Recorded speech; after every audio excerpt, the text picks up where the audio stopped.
Shalom. Hari ini tanggal 11 Juni 2020 kita akan belajar bagaimana kehidupan seorang yang percaya hubungannya kepada Tuhan Yesus sebagai sumber hidup yang kekal. Saya kasih tema hari ini adalah sumber hidup dan kehidupan. Tentu saja kalau berbicara sumber hidup dan kehidupan, berarti ini adalah sesuatu yang sangat penting untuk kita dapat hargai dan hormati. Karena tanpa sumber hidup, tentu kita sebagai manusia tidak ada apa-apanya. Ada beberapa kriteria yang harus kita pelajari bagaimana orang percaya akan menerima dan layak untuk menjadi seorang yang benar-benar dipakai Tuhan untuk pekerjaan Allah. Nah, kita akan belajar dari Yohanes 7 ayat 37 sampai 39. Judul perikop dari firman Tuhan inilah air sumber hidup. Air sumber hidup ini berbicara mengenai Roh Kudus yang akan diberikan oleh Tuhan kepada setiap orang yang benar-benar percaya kepadanya.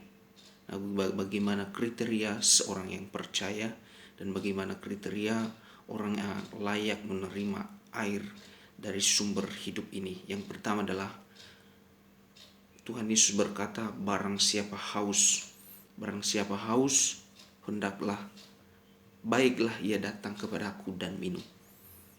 Yesus mengajak, Yesus menawarkan kepada setiap orang yang haus, kepada setiap orang yang merindukan akan dirinya, hidupnya sebagai Tuhan dan Juru Selamat.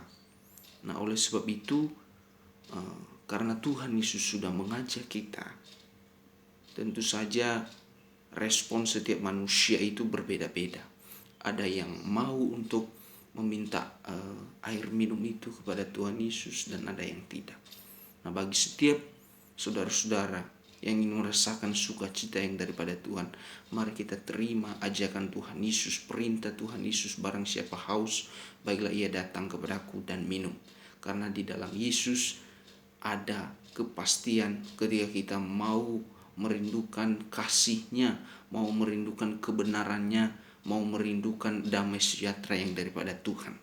Yang kedua adalah barang siapa percaya kepada Yesus.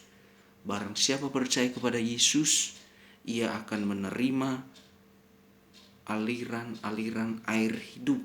Kata firman Tuhan, dari dalam hatinya akan mengalir aliran-aliran air hidup. Aliran-aliran air hidup seperti apa? Itu aliran air hidup yang diberikan oleh Roh Kudus. Ketika kita dipenuhi oleh Roh Kudus, hidup kita ini benar-benar hidup sesuai dengan keinginan Tuhan Yesus. Keinginan Tuhan Yesus yaitu kebenaran. Kita harus merindukan kebenaran seperti yang dikatakan sebelumnya, barang siapa haus, hendaklah ia datang kepadaku dan minum. Karena kata firman Tuhan, berbahagialah orang yang haus dan lapar akan kebenaran, karena mereka akan dipuaskan. Kita dipuaskan dengan aliran-aliran hidup yang baik, yang positif di tengah-tengah dunia yang semakin jahat, yang semakin mengajak kita untuk menjauh daripada Kristus. Tentu saja ketika kita menjadi orang-orang benar di hadapan Tuhan, apa yang akan kita lakukan tentu saja berkenan kepadanya. Sehingga orang-orang di sekitar kita merasakan bahwa di dalam hidup kita ini adalah tercermin buah daripada Kristus itu sendiri. Karena Kristus adalah sumber hidup, sumber segala-galanya, sumber damai sejahtera, sumber kebenaran. Tidak ada kebenaran di dunia ini kecuali di dalam Yesus Kristus sebagai Tuhan dan Juru Selamat kita.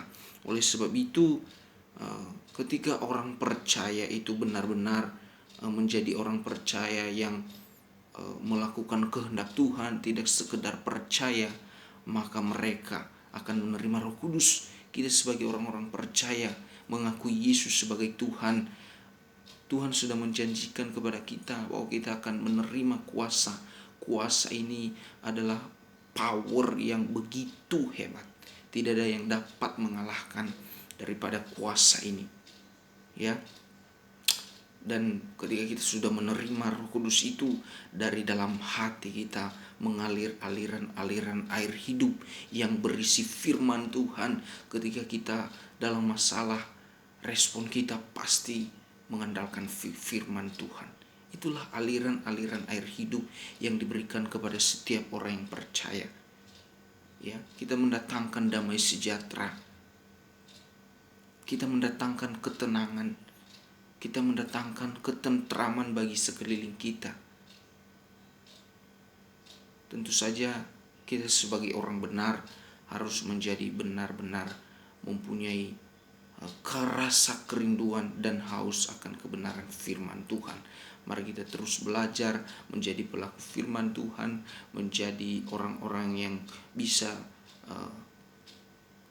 menjadi teladan di tengah-tengah masyarakat, di tengah-tengah sekeliling kita, di tengah-tengah keluarga kita, dan dimanapun kita berada. Mari kita minta dari sumber hidup itu, yaitu air yang bisa membuat kita menjadi damai sejahtera, membuat kita menjadi orang-orang yang dimenangkan. Ketika kita dalam masalah, kita merespon masalah itu dengan baik tanpa bersungut-sungut. Karena sumber hidup yang kekal hanyalah Yesus Kristus Tuhan kita. Amin. Tuhan Yesus memberkati.